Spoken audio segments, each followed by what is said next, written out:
Hello दोस्तों, आज हम आईटीआई 2024-25 संबंधी सूचना आपको देंगे कि किस प्रकार आपको ऑनलाइन आवेदन करना है और किस प्रकार से आपको रजिस्ट्रेशन करना है और किस प्रकार से आपको काउंसलिंग इसमें करवानी है। इसकी पूरी जानकारी आपको इस वीडियो के माध्यम से दी जाएगी। इसमें ऑनलाइन प्रोसेस भरने का डाटा भी आपको बताया जाएगा। तो सबसे पहले आपको ऑनलाइन आवेदन भरने के लिए 2024-25 भरने के लिए आपको अपने मोबाइल में टाइप करना पड़ेगा www.uttarakhand.in। इस और मेरा आपसे ये निवेदन रहेगा कि आप इसको ऑनलाइन मोबाइल के माध्यम से ना ही भरें, क्योंकि इसमें कई सारी चीज़ें मिस होने की संभावना रहती है। तो इसको आप सीधा मोबाइल के माध्यम से ना भर के कंप्यूटर के माध्यम से या फिर लैपटॉप या फिर साइबर कैफ़े से भरिएगा। अब हम आगे चलते हैं। तो जब आप www.p-uttarakhand.in पर क्लिक करने के बाद इस होम पेज पर आ जाइएगा। से ना भर के कंप्यूटर के माध्यम से या फिर लैपटॉप या फिर साइबर कैफ़े से भरिएगा। अब हम आगे चलते हैं। तो जब आप www.p-uttarakhand.in पर क्लिक करने के बाद इस होम पेज पर आ जाइएगा। इस पेज पर आने के बाद आपको यहाँ पर आईटीआई की पूरी जो अखबार में विज्ञप्ति निकली थी कि किस प्रकार से आपको डेट प्रारंभ है अंत है, इसका यहाँ पर जानकारी मिल जाएगी कि 7 जून से ऑनलाइन आवेदन हो चुके हैं, ऑन कर सकते हैं आप, और 7 जुलाई इसकी लास्ट डेट है। मेरा निवेदन रहेगा कि आप जितनी जल्दी हो सके आवेदन कर लीजिएगा, क्योंकि इसमें वेबसाइट बहुत हैंग होती है लास्ट टाइम पे। इसके अलावा आप चाहे तो ऑनलाइन आवेदन कर सकते हैं। अगर आप ऑनलाइन आवेदन नहीं कर पाएंगे तो इसके साथ साथ आप यहाँ पर जिस भी राज्य में ज़िले में रहते हैं, चाहे आप देहरादून, रुद्रप्रयाग, तो वहाँ के जो नोडल आईटीआई है, जैसे कि जीआईसी देहरादून, जीआईसी रुद्रप्रयाग, श्रीनगर, टनकपुर, पिथौरागढ़, यहाँ के इनके ऑफिस में जाके भी यहाँ पर आप आईटीआई का आवेदन कर सकते हैं। यहाँ पर कर्मचारी विभाग की तरफ से रखे गए हैं जो आपको मदद कराएंगे। इसके अलावा आप हेल्पलाइन नंबर पर यहाँ पे दिए गए हैं, तो यहाँ पर भी आप जानकारी ले सकते हैं, कोई संपर्क करके जानकारी ले सकते हैं। तो अब इसमें मैं आपको बताऊंगा कि किस प्रकार से आपको आवेदन करना है, तो आप लाइन पे बने रहिएगा। सबसे पहले हम इसको यहाँ से हटा देते हैं।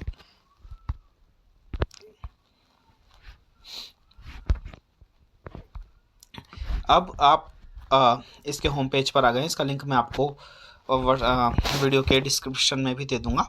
अब पहले आप ऑनलाइन आवेदन करने से पहले आप इसका जो प्रोस्पेक्टस है 2024-25, इसको आप एक बार पढ़ लीजिएगा। ज़रूरी है यह पढ़ना। इसमें आपको काफ़ी इन्फॉर्मेशन मिल जाएगी ऑनलाइन भरने से संबंधित भी और काउंसलिंग से भरने से संबंधित भी, और कितनी सीटें किस डिस्ट्रिक्ट स्तर पर मौजूद हैं उसकी जानकारी भी आपको मिल जाएगी। तो इस पर आप क्लिक कीजिएगा हिंदी में के लिए, और नहीं तो इंग्लिश के लिए इंग्लिश में। आप अपनी ईमेल आईडी के माध्यम से इसको ओपन कीजिएगा। ओपन करने के बाद थोड़ा टाइम लगेगा इसको ओपन होने में। ये पीडीएफ डाउनलोड हो जाने के बाद ये ऑटोमेटिक खुल जाएगी। इसका पीडीएफ का लिंक भी मैं आपको वीडियो में दे दूंगा। पीडीएफ खुलने के बाद आप इसमें ज़रूरी जानकारी देख लीजिएगा, एक बार इसको पढ़ लीजिएगा। ये इनका प्रोस्पेक्टस है वित्तीय वर्ष 2024-25 के लिए। इसमें मेन रूप से आपको यहाँ पर ये वाले पेज पे आ जाइएगा। इस वाले में आपको प्रवेश संबंधी अनिवार्यता दिख जाएगी। इसमें आपको बताया गया कि आपको मिनिमम जो है कि किसी मान्यता प्राप्त संस्थान से 8वीं या 10वीं पास होना उत्तीर्ण होना आवश्यक है। प्रवेश के लिए उम्र कितनी होनी चाहिए? कम से कम उम्र 14 वर्ष होनी चाहिए, और अधिकतम आयु आपकी कोई कुछ भी हो सकती है, मतलब उसमें कोई प्रतिबंध नहीं है। आप 40 साल पर भी आईटीआई कर सकते हो, 50 साल पर भी कर सकते हो। आयु का कोई प्रतिबंध नहीं है मैक्सिमम की, लेकिन मिनिमम 14 साल होनी चाहिए। इसके लिए आवेदन शुल्क यहाँ पर लिखा है 250 रुपये SC और ST कास्ट के लिए, और अन्य सभी वर्गों के लिए EWS, जनरल और OBC के लिए 350 रुपये इसमें फ़ीस दी गई है। इसके अलावा यहाँ पर आपको इसमें पूरा विवरण दे रखा है कि किस प्रकार से आप आवेदन कर सकते हैं। इसकी पूरी प्रक्रिया यहाँ पर इन पेजों में दे रखी है, जो भी अभी हम ऑनलाइन प्रोसेस करेंगे। इसके लिए आपको आधार कार्ड, प्रोसेस के लिए आधार कार्ड संख्या होनी ज़रूरी है। आधार कार्ड के बिना ये काम प्रोसेस नहीं हो पाएगा, तो आधार कार्ड इसमें ज़रूरी चाहिए। इसके अलावा अब मैं आपको इसमें थोड़ा और बता देता हूँ। इसके साथ साथ आपको एक MB से कम आपकी फ़ोटो हो गए डॉक्यूमेंट्स के रूप में, और हाई स्कूल की मार्कशीट और या फिर 8वीं की मार्कशीट हो, और आधार कार्ड वगैरह आपको रखना पड़ेगा।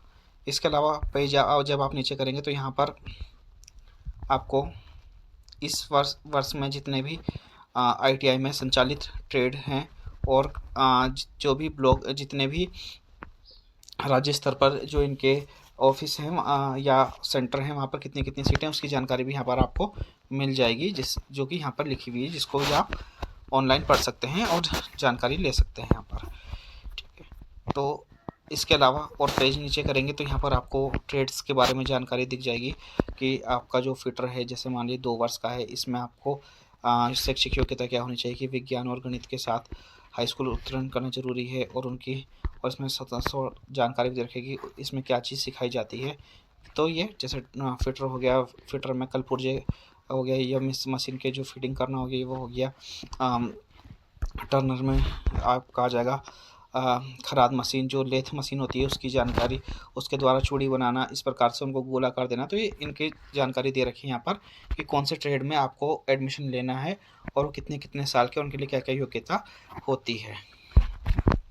ये पूरा यहाँ पे जानकारी दे रखी है। तो अब हम चलते हैं सीधा उस पेज पर जहाँ से हमें ऑनलाइन आवेदन करना है।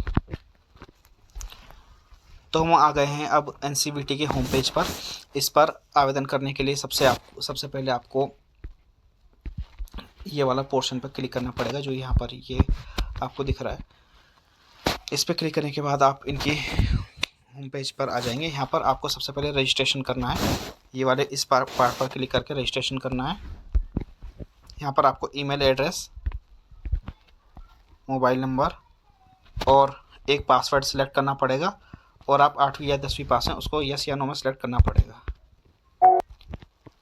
आप अपना नाम डालिएगा यहाँ पे।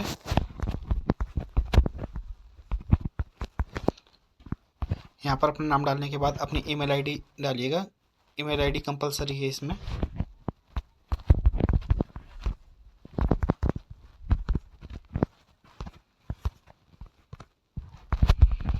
इसके बाद अपना मोबाइल नंबर डालिएगा।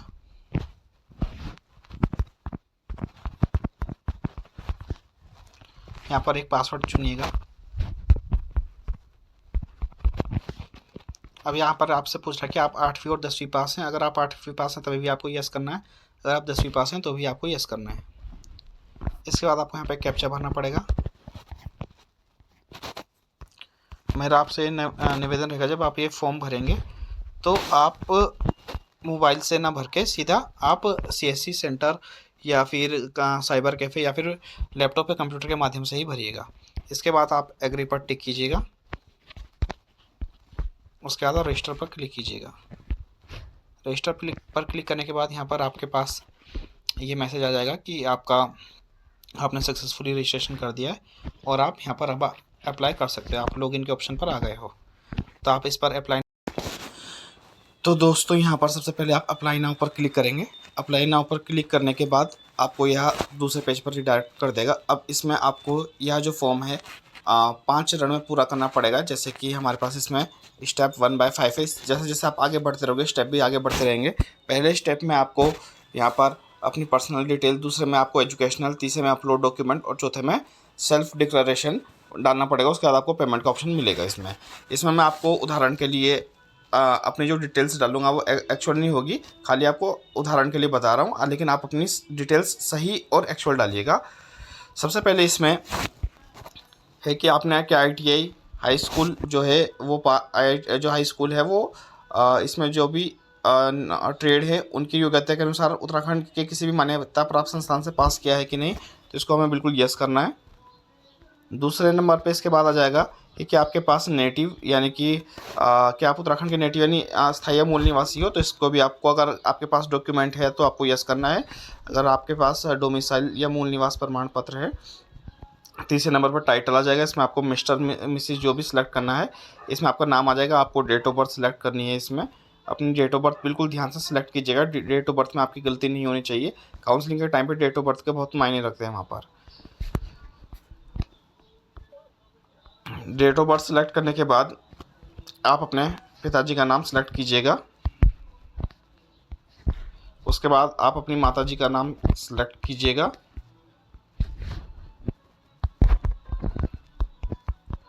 उसके बाद आप रिजर्वेशन कैटेगरी, अगर आप के पास रिजर्वेशन कैटेगरी है SC ST OBC तो नहीं को सिलेक्ट कीजिएगा, नहीं आप जनरल को सिलेक्ट कीजिएगा। उसके बाद सब कैटेगरी हॉरिजॉन्टल जो क्षैतिज रिजर्वेशन की कैटेगरी उसमें आप सिलेक्ट कीजिएगा कि आप फ्रीडम फाइटर है, आर्म फोर्स डिपेंडेंट हैं या फिजिकली हैंडीकैप है। अगर कुछ नहीं तो नॉट एप्लीकेबल पर क्लिक कीजिएगा। अब ये पूछ रहा है अगला स्टेप में आपको ITI के कोर्स के बारे में जानकारी कहाँ से मिली है। तो इसमें ऑप्शन दे रखे, न्यूज़पेपर के माध्यम से मिली है, रेडियो के माध्यम से मिली है, सोशल मीडिया फेसबुक ट्विटर आदि के माध्यम से मिली है, या किसी एक्सट्रेनिक जो पुराना ITI कर चुके बच्चे हैं उनसे मिली है, या फिर वर्ड ऑफ माउथ लोगों के द्वारा मिली है, या कोई अदर है। तो इसमें से आपको न्यूज़पेपर या जो भी जहाँ से भी आपको जानकारी मिली उसको सेलेक्ट कर लीजिएगा। आधार कार्ड जरूरी चाहिए इसमें, आधार कार्ड के बिना फॉर्म फिल नहीं हो पाएगा। तो आधार कार्ड नंबर आप डालिएगा और आधार कार्ड नंबर बिल्कुल सही होना चाहिए।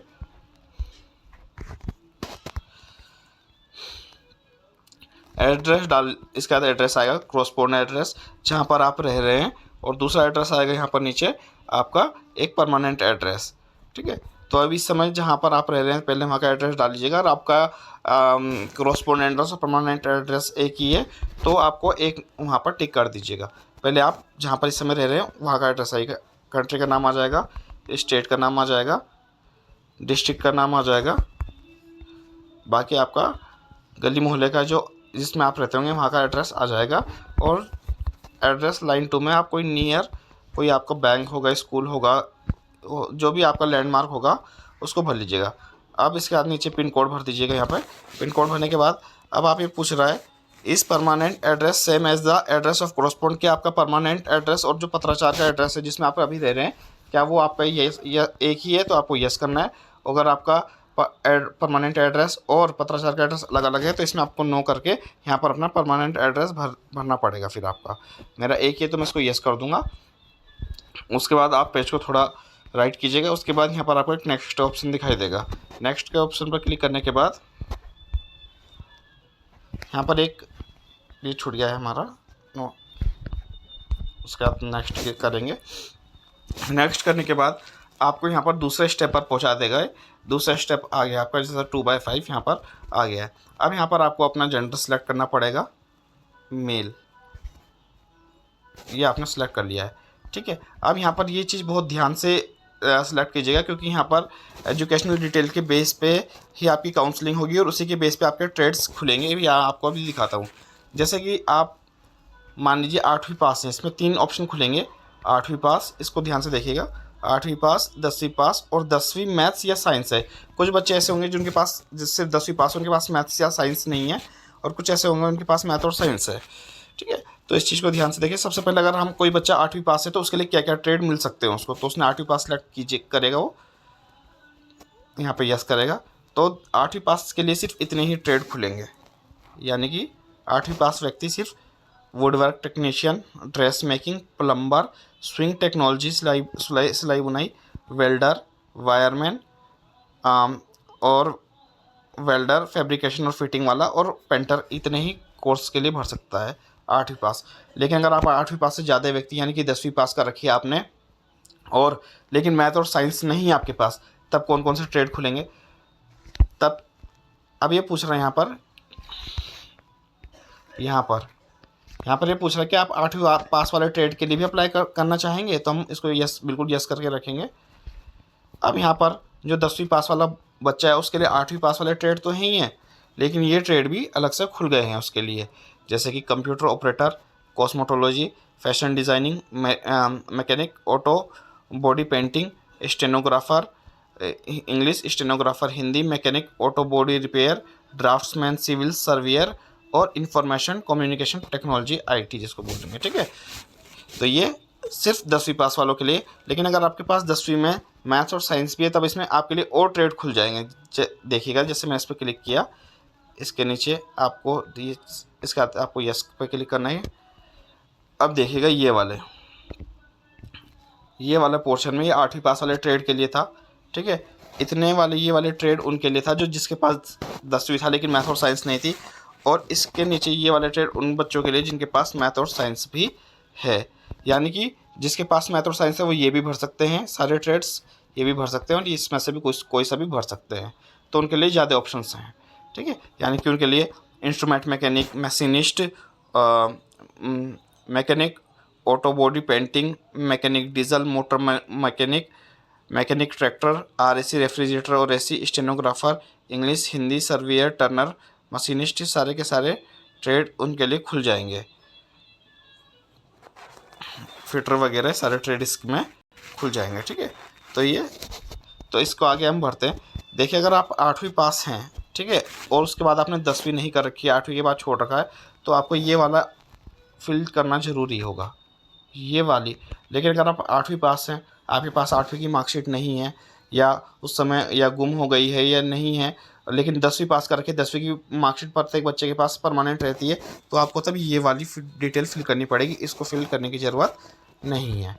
लेकिन अगर आपने सिर्फ 8वीं पास कर रखा है, तो आपको ये वाली डिटेल 8वीं वाली ही ज़रूरी भरनी पड़ेगी। ठीक है, तब आपको अपनी मार्कशीट दोबारा से स्कूल में जाके संपर्क करके बनानी पड़ेगी, अगर आपके पास नहीं है। अगर आपके पास है तो बहुत अच्छी बात है, वेल गुड। तो हम इसमें ये वाला पोर्शन फिल करते हैं, 10वीं वाला यहाँ पे, क्योंकि यहाँ पर हमने ऊपर सेलेक्ट किया है। ठीक है, क्योंकि हमने यहाँ पर ऊपर सेलेक्ट किया है 10वीं पास मैथ और साइंस, तो इसलिए हमारे पास ये वाले पोर्शन जरूरी है, क्योंकि इसमें स्टार स्टार रेड कलर के दिख रहे होंगे, तो कंपलसरी है भरने। तो इसको हम भरना शुरू करते हैं। सबसे पहले पूछ रहा है कि आपका बोर्ड का नाम, यहाँ पर बोर्ड पूछ रहा है कि आपका सीबीएसई बोर्ड है, उत्तराखंड बोर्ड है, यूपी बोर्ड है या अन्य बोर्ड है, कौन से साल में आपने पास की है, मार्किंग स्कीम परसेंटेज मिलती थी आपको या 10वीं में, या CGPA मिलता था। ठीक है, तो हम इसमें शुरुआत करते हैं। सबसे पहले हमने बोर्ड सेलेक्ट कर लिया। यहाँ पर अगर उत्तराखंड बोर्ड है तो उत्तराखंड सेलेक्ट करेंगे। ठीक है, CBSE तो CBSE सेलेक्ट करेंगे, तो जो आपका बोर्ड होगा उससे आप सेलेक्ट करेंगे। कौन से साल में आपने पास की है ITI, वो आप सिलेक्ट करेंगे।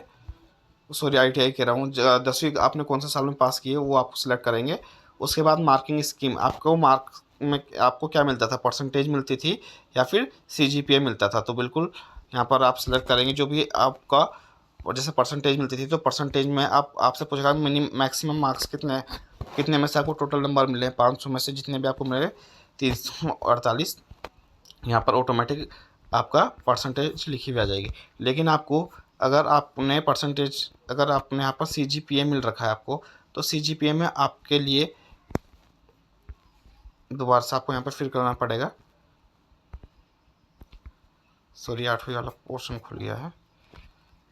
CGPA सेलेक्ट करने के बाद जैसे आप CGPA पे क्लिक करोगे तो यहाँ पर मैक्सिमम मार्क्स और मिनिमम मार्क्स, वो मार्क्स ऑप्टेन नहीं खुलेगा, यहाँ पर ऑप्टेन परसेंटेज खुलेगा। यानी कि CGPA के आधार पर आपकी जो परसेंटेज बैठ रही होगी वो आपको फिल करनी है।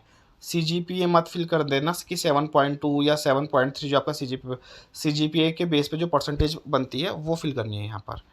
ठीक है, तो जैसा CGPA के बेस पे हमारी परसेंटेज बनती है 75 या जितनी भी, उसको हम यहाँ पे फिल कर देंगे। ये बिल्कुल सही भरिएगा, क्योंकि आपके नंबर ही आपकी काउंसलिंग के टाइम पे काउंट होंगे। अगर आपके यहाँ पर नंबर अच्छे होंगे तो आपको ट्रेड आसानी से मिल जाएगा, इसलिए। और बाद में जब फिर वो चेक करेंगे कि आपने जो डिटेल्स भरी है वो सही है कि गलत है।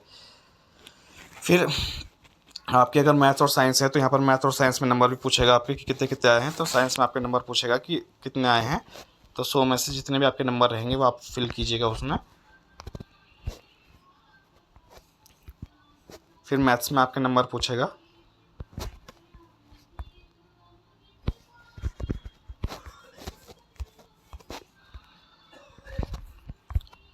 अब यहाँ पर काउंसलिंग प्रेफरेंस पूछेगा, ये बहुत ध्यान से देखिएगा आप। काउंसलिंग प्रेफरेंस ये वाला पोर्शन, इसमें गलती मत कीजिएगा। ठीक है, तो अब मैं आपको बता रहा हूँ, इसीलिए मैं बोल रहा हूँ आप मोबाइल से मत भरिएगा इसको, किसी कंप्यूटर या सर्विस सेंटर, जो CSC सेंटर होगा वहाँ से भरिएगा, क्योंकि उसमें स्क्रीन बड़ी होती है, आपको आराम से दिखता रहेगा। मोबाइल में पेज ऊपर नीचे होता रहता है तो दिक्कत होती है।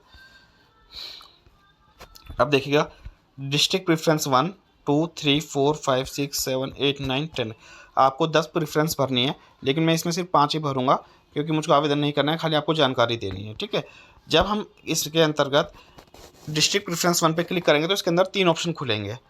फिर जब हम 2 पे क्लिक करेंगे तो इसके अंदर भी 3 ऑप्शन खुलेंगे। इस तरीके से वो क्या क्या ऑप्शन खुलेंगे अब देखिएगा आप। सबसे पहले हमने क्लिक किया डिस्ट्रिक्ट प्रेफरेंस 1 पे, यानी कि आपको कौन सी डिस्ट्रिक्ट में एडमिशन लेना है। जैसे मैंने कहा देहरादून में। अब इसके अंदर 2 ऑप्शन और खुल गए, ये देखिएगा, ITI प्रेफरेंस 1 ये वाला। अब ये पूछ रहा है कि ITI प्रेफरेंस कि आप देहरादून में कौन सी ITI में एडमिशन लेना चाहते हो, राजपुर रोड वाली पे, या मेन देहरादून बॉय वाली पे जो कि निरंजनपुर में है, तीसरी कालसी वाले में, विकास नगर वाली में, त्यूणी वाली में, या मसूरी वाली में। ये सारा का सारा एरिया देहरादून की ITI के अंतर्गत आता है, देहरादून राज्य की, इसलिए इन 7 ITI के नाम यहाँ पर दे रखे हैं। जैसे मुझे मेन देहरादून ITI बॉयज़ में एडमिशन लेना है तो मैंने इस पर क्लिक कर दिया है। जैसे मैं इस पर क्लिक करूँगा ITI बॉयज़ वाले में, यहाँ पर सॉरी ये इस वाले पे क्लिक किया मैंने, तो यहाँ पर अब ये मेरे से पूछ रहा है कि ट्रेड कौन सा लेना है आपको, कि आप इस वाले में ITI के अंदर ट्रेड। अब इस ITI में जितने भी ट्रेड चल रहे होंगे उनका नाम आ जाएगा। इस ITI के अंतर्गत ये सारे ट्रेड चलते हैं, यानी कि plumber, wireman, stenographer, Hindi, English, music. अब देखिए अगर आपको लगेगा कि कई बार कि यार मुझे इनमें से कोई ट्रेड नहीं चाहिए, मुझे तो इन्फॉर्मेशन टेक्नोलॉजी चाहिए, तो फिर आपको इस वाली ITI के अंतर्गत इस वाली ITI में ये वाले ट्रेड नहीं मिलेंगे। आपको यहाँ पर ITI अपना चेंज करना पड़ेगा, मतलब ITI की दूसरा ITI केंद्र को भरना पड़ेगा। लेकिन अगर मुझे जैसे चाहिए कि मुझको यहाँ पर फिटर मिल सकता है तो मैंने फिटर के यहाँ पर सिलेक्ट कर दिया है। ये आपकी एक प्रेफरेंस सेट हो गई, फर्स्ट प्रेफरेंस आपकी सेट हो गई। तो जैसा कि मैंने आपको बताया था कि जब आप एक डिस्ट्रिक्ट एक प्रेफरेंस के अंदर आपको 1, 2, 3 पार्ट फिल करने पड़ेंगे। अब हमें दूसरी प्रेफरेंस फिल करनी है यहाँ पर तो हम यहाँ पर फिल कर देते हैं। पहले डिस्ट्रिक्ट का नाम फिल करेंगे यहाँ पे हम, ठीक है। डिस्ट्रिक्ट का नाम फिल कर दिया मैंने, दोबारा से देहरादून। आपने कहा कि मुझे देहरादून में अगर फिटर ट्रेड नहीं मिला तो उसी ITI में मुझको देहरादून बॉयज़ के अंतर्गत ही, ठीक है, दूसरा कोई ट्रेड मिल जाए तो यहाँ पर आपके ट्रेड के नाम खुल जाएंगे। क्योंकि आपने कहा चलो पहले नंबर पे मैंने फिट रख दिया, दूसरे नंबर पे मैं कोई दूसरा ट्रेड रख देता हूँ। तो आपने कहा मैं मोटर मैकेनिक ट्रेड रख देता हूँ कि मोटर मैकेनिक ये वाला, तो मोटर मैकेनिक पे आपने क्लिक कर दिया तो आपके दो प्रेफरेंस सेट हो गई। अब आपकी एक ये वाली प्रेफरेंस सेट हो गई, अब आपकी ये वाली सेट हो गई, ठीक है। अब हम तीसरी चलते हैं। तीसरा प्रेफरेंस सेलेक्ट कर दिया मैंने, मैंने कहा देहरादून में मैंने तीसरा प्रेफरेंस सेलेक्ट किया, ITI प्रेफरेंस। अब मैंने कहा देहरादून बॉयज़ की जगह मैंने राजपुर रोड वाले पे सेलेक्ट कर दिया। राजपुर रोड वाले पे अब यहाँ पर कौन कौन से ट्रेड खुल रहे हैं वो हम चेक करेंगे।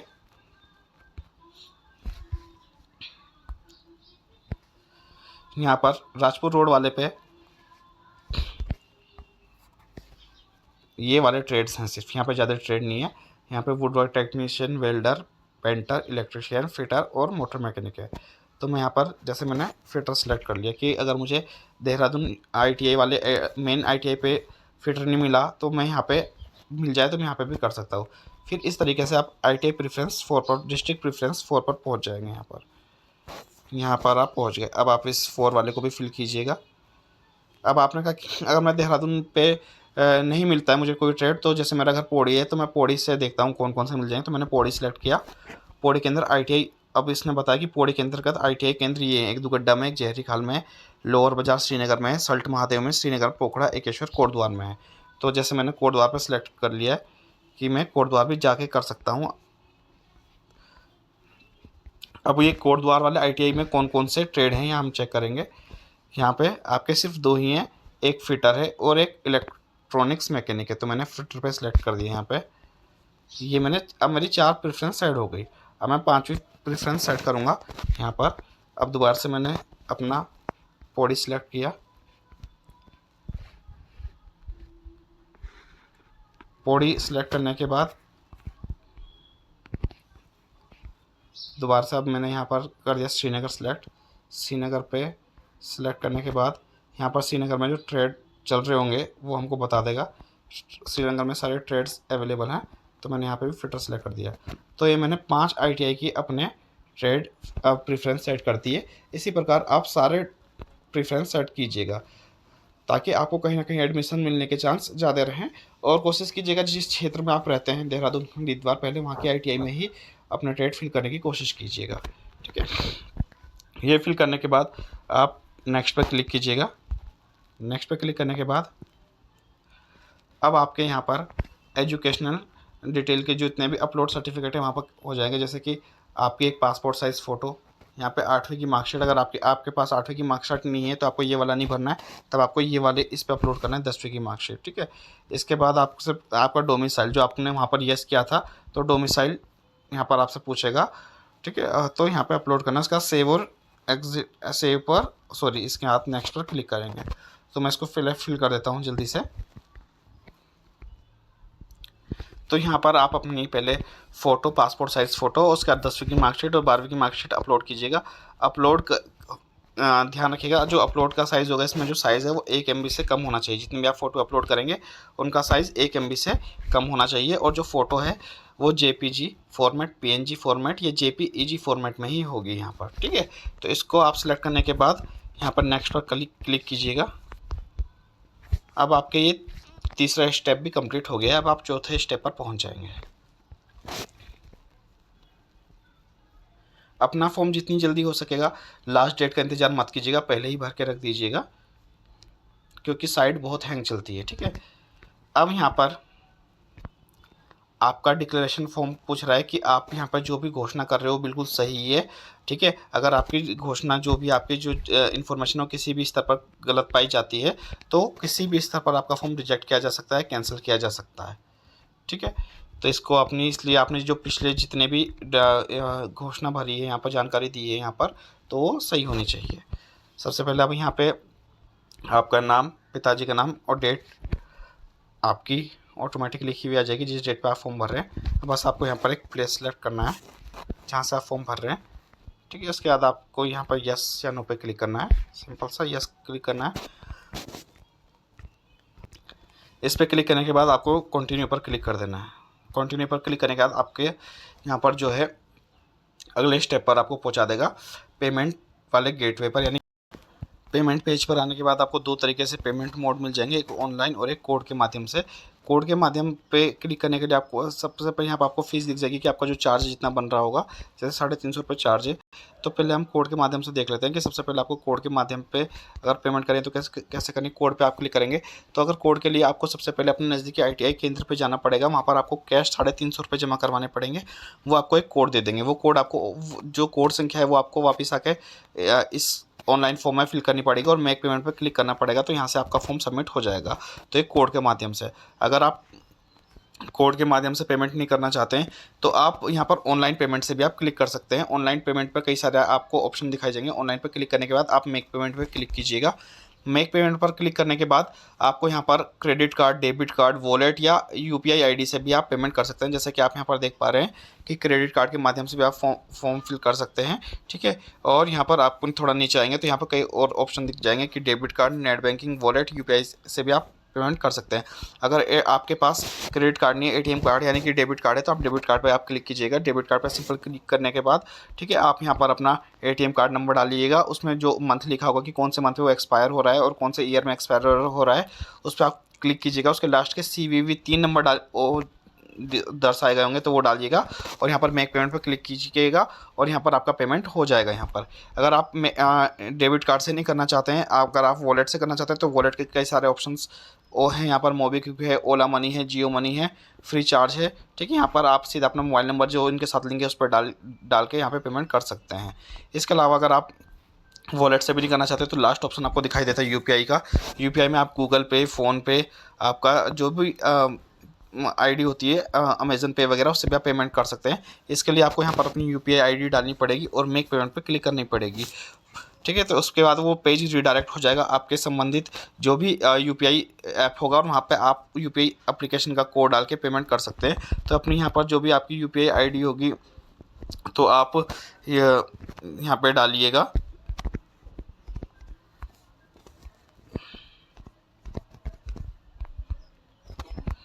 तो यहाँ पे आपको डालने के बाद इसके बाद मेक पेमेंट पे क्लिक करना पड़ेगा। इस पर क्लिक करने के बाद जैसे होगा तो यहाँ से वो आपको डायरेक्ट कर देगा जो यहाँ पे आपके गूगल पे की ID या इस फ़ोन पे की जो UPI ID होगी उसके पेज पर आपको रीडायरेक्ट कर देगा। रीडायरेक्ट होने के बाद वहाँ पर आप सिंपली उसको पेमेंट कर सकते हो और यहाँ पर आपका जो पेमेंट स्टेटस है वो सक्सेस लिखा हुआ आ जाएगा, ठीक है। तो यहाँ पर आपकी पेमेंट हो जाएगी। तो आपका फिर उसके बाद आपको कुछ नहीं करना है, आपको अपने यहाँ पर क्लिक करने के बाद अपने नाम पर जो आपको यहाँ पर आपका डैशबोर्ड खुल रहा होगा, इस पर क्लिक करने के बाद यहाँ पर जाइएगा।